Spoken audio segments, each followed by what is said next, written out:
Now we're going to go back into more of the tried and true Google search ads. And when I say Google search ads, that's pretty much Google's first ad product that they rolled out probably about over 20 years ago. And those are those text ads. So whenever you do a search, those text ads that you see right at the top of the search engine results page, still massively popular and also very effective, but you really need to know what you're doing. And we're going to just share a couple tips that we recommend and pretty much follow, especially as we're creating ad accounts for our clients. So Rob, why don't you just share high level Google search text ads and how that can benefit businesses and maybe types of keywords that they should be looking out for or targeting? Yeah. So text ads are definitely, or search ads, definitely Google's bread and butter. It's, people typing in keywords to Google search, and then advertisers target those keywords so that their ad appears on the results page. The key concept for search ads is timing them so that you are showing your ad at the searcher's highest moment of highest intent. So some examples there, you see 24/7 tow truck near me. So that near me modifier that we'd add, that kind of paints the picture. You could imagine someone on the side of the road with a flat tire or something at 2 a.m. They're ready to call a tow truck then and there. And that near me modifier and the 24/7 modifier will focus that ad in on that kind of situation someone might be in. And then similarly, gas station open now. Picture someone driving around town on empty, on fumes, and they need a gas station ASAP. Those are the types of modifiers and keywords that we like to add in for local businesses to kind of stand out from the pack and get a little more surgical with search terms rather than just tow truck companies or gas station, etc. Yeah, that's great. And really the key to, or there's many keys to success on search campaigns, but I would say one of the easiest ones to control is the types of keywords that you go after. So for example, someone who's new to advertising, let's say they own a tow truck company, they might just say, oh yeah, I want to reach anyone who does a search for tow or towing. Now, someone who does search for towing doesn't necessarily mean that they're looking for a tow truck. They might be looking for a tow hitch, and that your keyword is just going to match to that search query. So whenever you're paying for traffic, because that's what you're doing on Google, you're paying for every click, you want to make sure that the traffic you're paying for has the highest level of intent and really matches with the services that you offer. So just be very specific, and Rob, love the verbiage that you use, very surgical. And what you do, and this is it in the keywords that you're selecting, this is definitely what we do for our clients, just to make sure that the traffic that you're paying for is as qualified as possible. Now, the next element of Google search ads, which is just as important as the keyword selection, is how we optimize based off of data from both Google as well as the business owner. So Rob, I know we could have an hour-long conversation just about this slide alone, but maybe high level, tell us about what should business owners be optimizing towards? Yeah, this is I've run into it probably too many times where I hear from a client, we worked with another agency in the past and they were great at generating leads, and they would just send us a CSV or an export of all the leads, and then we had to comb through them and separate the good ones from the bad ones. One thing that we like to do at Rise is work closely with our clients to get feedback on leads, and especially local businesses. Kind of meet with them frequently, obviously, and then say, hey, Google reported 10, 20 leads, whatever it is, in this time period. Any feedback on those, just overall, sometimes even going one by one through the leads to see if they were qualified or not. And then we take that feedback from the client back, line it up with the data that Google's giving us, and kind of fill in the fill in the blanks and kind of marry the Google data with the on the ground feedback that the clients give us. Yeah, absolutely. And it really is, it's marrying two data sets. So Google's going to show a bunch of data of impressions and clicks, click-through rate, cost per click, and leads as well, as long as you set up appropriate conversion tracking. And then, but the business owner is going to have a different data sets of what are the leads that are coming in, and they'll know, are these qualified leads and which percentage of these leads turn into customers. And if you can marry these two data sets, and for any of our clients, we help them through this process because we want to be optimized towards true business outcomes versus just clicks. That's how you can really, you can really get a heads up and make Google search ads work with you. But if you're not tying in that business outcome data points, you're just kind of guessing to see what will work and what not. But if you can layer that together, that will absolutely help out. And for anyone who's on this webinar, anyone has questions on search text ads, because again, we could probably spend an hour plus just talking about search text ads alone. Feel free to drop in any questions. But this is the third key strategy that we'd recommend for any local business, search ads. But as we just talked about, make sure you're extremely specific on the types of keywords that you're going after.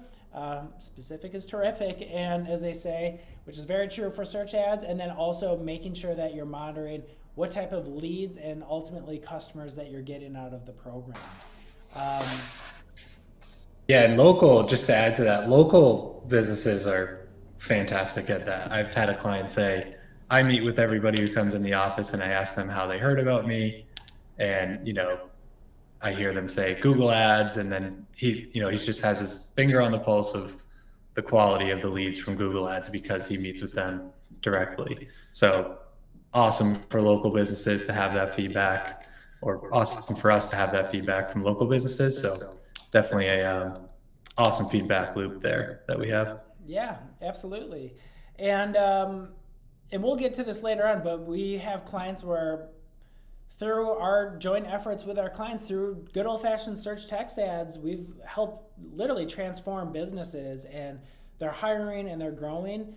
But you do need to put in the time and the effort to really get this optimized. And as always, anyone who's listening, we're more than happy to take a look at your program or build it from scratch to spec to be a growth driver for your business.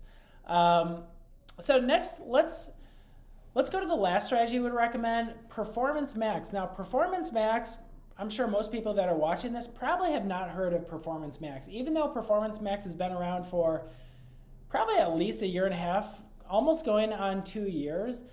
Very interesting ad product. We are seeing some levels of success, but we prioritize it as number 4 for a reason, because the first 3 are much more proven, and especially for local businesses. But Performance Max is really great at really casting a wide net for a local geo target. And what Performance Max is you upload a bunch of assets, and your business can be present across every Google platform. So YouTube, display, search, discovery, Discover, Gmail, and Maps. And most people who are watching this probably don't even realize that Google owns all these properties, but with a Performance Max campaign, your business can just be pretty much everywhere, touching all of Google's properties. But there's a lot of pros and cons that come with Performance Max, and grateful to have Rob on, who's an expert definitely at local businesses and tied to Performance Max.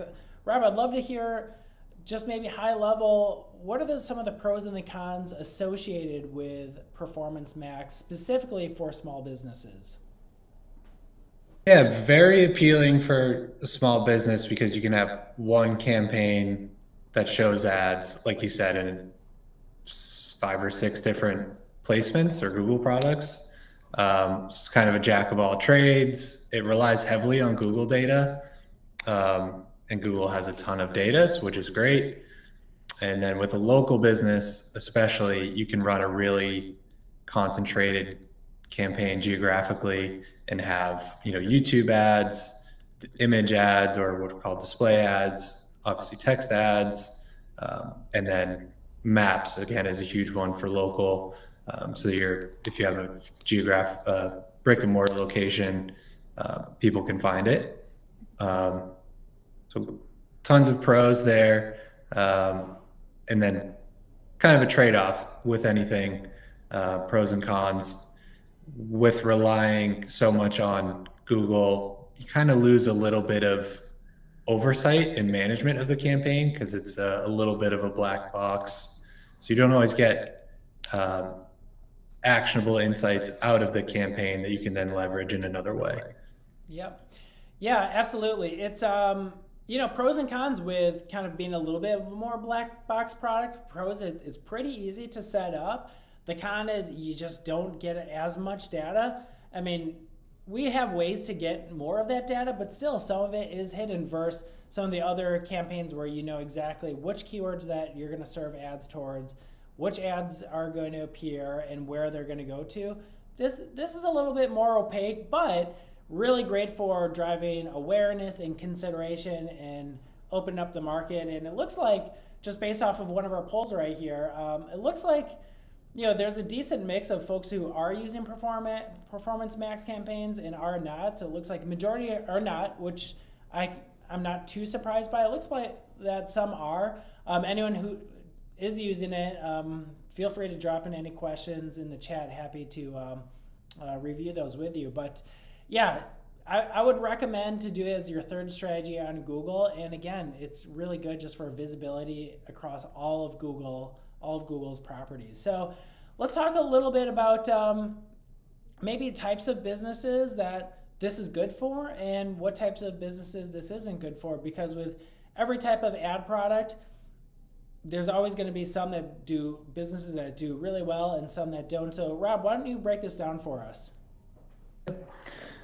Yeah, I think the biggest factor for finding success in PMax is having high quality assets, and specifically images and at least one video, so that you can really take advantage of YouTube and display placements.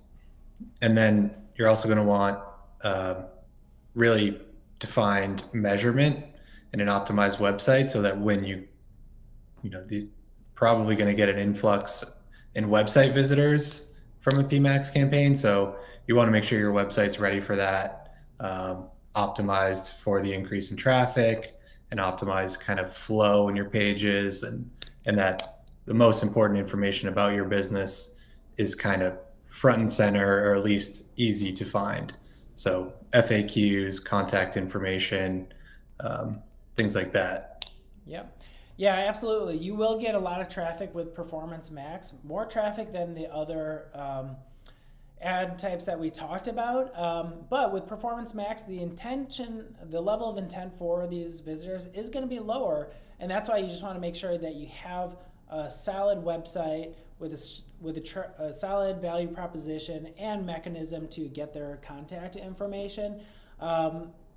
Driving people to a site is one side of the equation, but then you also have to have an appropriate landing page. And really, that's one of the reasons why we brought in web development under Rise Marketing Group, just because a lot of our clients, we onboard them and we're taking over campaigns, but their website definitely need to be up leveled, and we didn't want to pay for traffic going to an underwhelming website, and so we need to get that into a better spot. So yeah, Rob, this is super helpful of what types of clients that this would be really good for, and definitely make sure you have that optimized website, and also first get on all the other Google ad strategies that we talked about before opening up to a Performance Max.